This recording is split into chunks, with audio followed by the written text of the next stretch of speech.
In the name of Allah, all praise belongs to Allah, and peace and blessings be upon the Messenger of Allah sallallahu alaihi wasallam.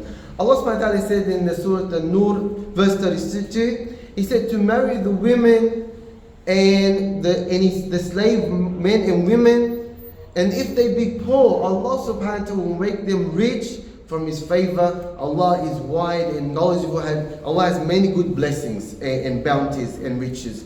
And the Prophet ﷺ, he said to the youth, he said, "O youth, whoever is able of you to get married, then let him get married, for it's better for his eyesight not to look at women, and it is better for his private parts that he does not do haram. And who is not able to do so, then let him fast."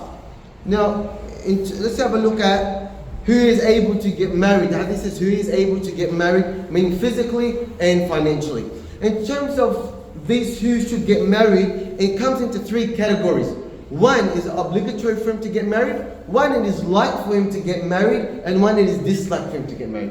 In regards to dislike, it is the person who is not physically able to get married for whatever reason, but is not physically able to get married. The second is the one he is physically able to get married.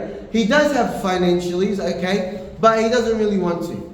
Like he's not that much desire to get married. So it is like for him to get married, but it's not obligatory. Now the third one that I'll focus on, I'll give a situation where it could be, for example, he's in high school, he's in university, a group project, he gets to know someone, he becomes close to that person, they meet up, they're talking on the phone, they're messaging, they're going for coffee, movies, so they're getting to know each other. Now this person, now it becomes an obligation for him to get married. Why? To protect himself from falling into haram and committing zina. That's the purpose, because the Prophet ﷺ, he said get married. He didn't say to get a family, so you know responsibility, so you can grow up. He didn't say that was the reason. The reason he said so you guard your gaze, so you don't look at women, and secondly, protect your private parts by not committing zina. Now, how do we get married? How do we do the marriage ceremony? It's very easy in that there's 4 conditions of this. The first one is you know who you're marrying. So you cannot say, someone cannot say, I'm going to marry one of my daughters, and he has 4 daughters, but you don't know which one. You have to know who you're marrying. Second of all, that the woman needs to be consenting to who she's going to marry. The woman, thirdly, she has to have a wali, someone to marry her, like her father. You can't go, if you love a woman and the father is saying, no, I'm not going to marry her to you, you can't go to a sheikh and get 2 witnesses and say, okay, we'll get married. No, she needs to have someone to give her away. And there needs to be witnesses, and they say there needs to be better if there's a lot of witnesses, so it's not something done on the side, like a zina, like, okay, I've got my friend and your friend, there's 2 of us, we'll go to a sheikh and no one knows, and we have 2 witnesses and that's it, we'll get it done, we'll keep it secret. It cannot be done like that. So this can be done easy by doing a barbecue. You get her relatives, your relatives, they come, a little barbecue, the sheikh comes, we do the thing, the contract, and that's it. And now what was not permissible is permissible, and you can do what you like. Now, where will they live? People might say, now here's a solution. I'm not saying it's the best solution, but it is a solution. And remember, the goal here is not to fall into haram. So what if they do the contract, but she stays at her house, he stays at his house, and they go and they visit each other? Or what if she has a spare bedroom in the house, he lives with her, or she lives with him, and like that they can live in the halal and there's no problem. Now somebody might say, I'm not going to give my daughter to somebody who's got nothing. And this is a big contradictory statement, because he's saying in a way, he doesn't want to give his daughter to somebody who's got nothing, he doesn't want to throw her out on the street, but yet he wants to give her away. Like he's saying, no, I'm not going to give her to you if you have nothing. You've got to have something, then I'll give it to you. So it's like he wants to get rid of her, but he wants to live in the best life. So she can still stay, and that way she's in a safe place and living a nice life, and she's married. And someone else might say, I don't want my daughter, why am I going to give it to someone? He comes over every day, fulfills his desire, and then leaves her. Like she's some kind of object. He comes, uses her and goes, uses her and goes. And I say to this that perhaps if this was his real intention, like we're given bad examples. Like what if 2 people actually do love each other and he is devoted, but he's got nothing at the moment, he's at university. Once he graduates, he'll start working, he'll rent a house or something, then they'll live together. But in the worst case scenario, if he just wants this physical thing, There's no need for him to get married. We live in a democracy-free Western society. There's women everywhere. There's apps. If he wants to, he can pay and fulfill his desire. Why he has to go through the headache of doing this marriage, where we know today marriage is hard, doing the halal way is hard, and doing the haram way is easy. So why would he go to, if that was his only intention?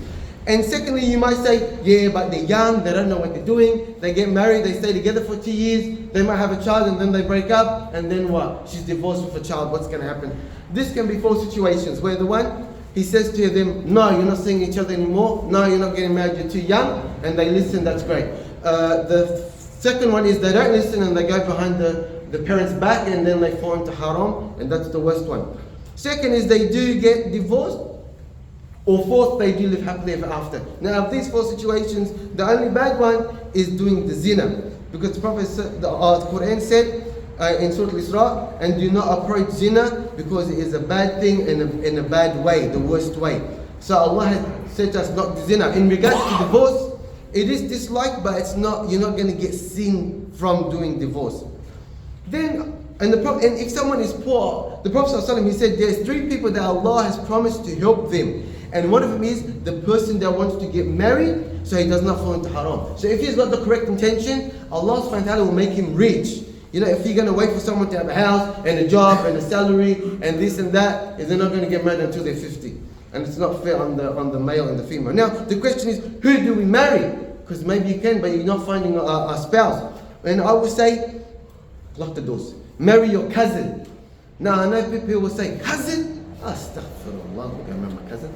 Now, the problem of this is, it's a Western thought. Because if you marry a cousin, people are going to say, oh, that's inbred. You can't marry your cousin. That's something wrong with that. That's inbred. But this is actually a Western viewpoint. So we've got to remember that we have an inferiority complex. We want to please the West. We want to fit in. But remember, these are the same Westerners that for over a year have been committing a genocide over our brothers and sisters of Palestine, and have been keeping it undercover, have been denying it, have not speaking out against it, but have been rather supporting it by supporting Israel and sending money. And these Westerners, they say Israel has the right to defend itself. Anything that happens, they blame the Palestinians, like what happened, I think in Denmark, where the football game, the Israeli supporters were calling all this chaos, and yet they put it on the Muslims. The Muslims are the ones that are doing it. So why you try to please these Westerners, you know, when look at their thinking, and they have same-sex marriage.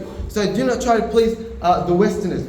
Now look at the example of the Prophet ﷺ, and he is for us an example. Now the Prophet ﷺ, he married his daughter to Ali. And who is Ali? Ali is his cousin. He is the son of his uncle. So the Prophet ﷺ, he married his daughter to his uncle. Now, if marrying your cousin was something bad, then why would the Prophet ﷺ do it? If marrying your cousin was something bad, then why would Allah subhanahu wa ta'ala allow it? Allah, you know more than Allah subhanahu wa ta'ala, you know more. No, but science says because of genetics, there can be problems with your children. If that was the case, the Prophet ﷺ would not have allowed it. Allah subhanahu wa ta'ala would not have allowed it. Yes, there can be problems, but there's also problems with people that are not related, that are not even from the same country, yet they get married and they still have problems with their children. So we can't say that you marry your cousin, you're going to have problems. No, I'm not saying this is like I'm not saying you have to marry your cousin and only your cousin. I'm saying this is also a possibility that if you cannot find a spouse, that you marry your cousin. And we look at the example of when Ali married Fatima.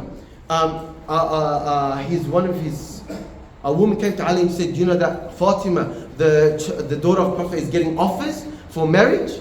And she said to him, why don't you go and propose to the Prophet's daughter? He said, I've got nothing. How can I propose to her? I've got nothing. Like he's poor. So she said, doesn't matter. Just go to the Prophet and he will accept. And she kept saying, so until eventually he went. He went to the Prophet. He sat in front of the Prophet. He was too shy to say anything to the Prophet. The Prophet said, what do you want? Ali said, I could not speak. I was too nervous, too scared to speak. He said, did you come to ask for Fatima's hand in marriage? He said, yes.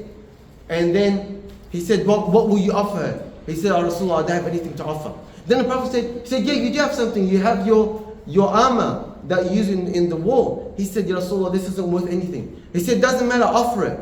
So he offered it and the Prophet accepted. So we see that the example of the Prophet, he made it easy. He didn't say, how much money do you have? Do you have a house? Do you have a degree? Do you have this? Do you have that? He made it easy for him. So that's the kind of the example that we want to say. And you can marry a cousin from overseas. And like I gave the example of somebody that even if she gets married and then she gets divorced and she has children, who's going to take her? If she has Australian citizenship, she can go back to her country. She'll get, even if she has 5 kids, they'll take her. We don't know what the intention is, but still she'll get married.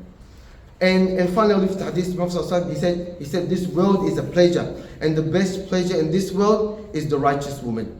So let's not deny ourselves this pleasure and waiting until we're 30 and then get married and we're old. Let's get married while we're young and we help the youth and help each other, not make it hard for each other. هذا واعلموا الله سبحانه وتعالى أمركم بأمر عظيم، أمركم بالصلاة والسلام على النبي الكريم حينما قال إن الله وملائكته يصلون على النبي يا الذين آمنوا صلوا عليه وسلموا تسليما. اللهم صل على محمد وعلى آل محمد كما صليت على إبراهيم وعلى آل إبراهيم في العالمين إنك حميد مجيد. اللهم بارك على محمد وعلى آل محمد كما باركت على إبراهيم وعلى آل إبراهيم في العالمين إنك حميد مجيد. وارض اللهم عن الخلفاء الراشدين وعن أزواج أمهات المؤمنين وعن سائر الصحابة أجمعين وعن المؤمنين والمؤمنات وعن جمعنا هذا برحمتك يا أرحم الراحمين. ربنا اتنا في الدنيا حسنة وفي الآخرة حسنة وقنا عذاب النار. اللهم اغفر للمؤمنين والمؤمنات المسلمين والمسلمات الأحياء منهم والأموات إنك سميع كريم مجيب الدعاء. عباد الله إن الله يأمر بالعدل والإحسان وإيتاء ذي القربى وينهى عن الفحشاء والمنكر والبغي يعظكم لعلكم تذكرون وأقيموا الصلاة.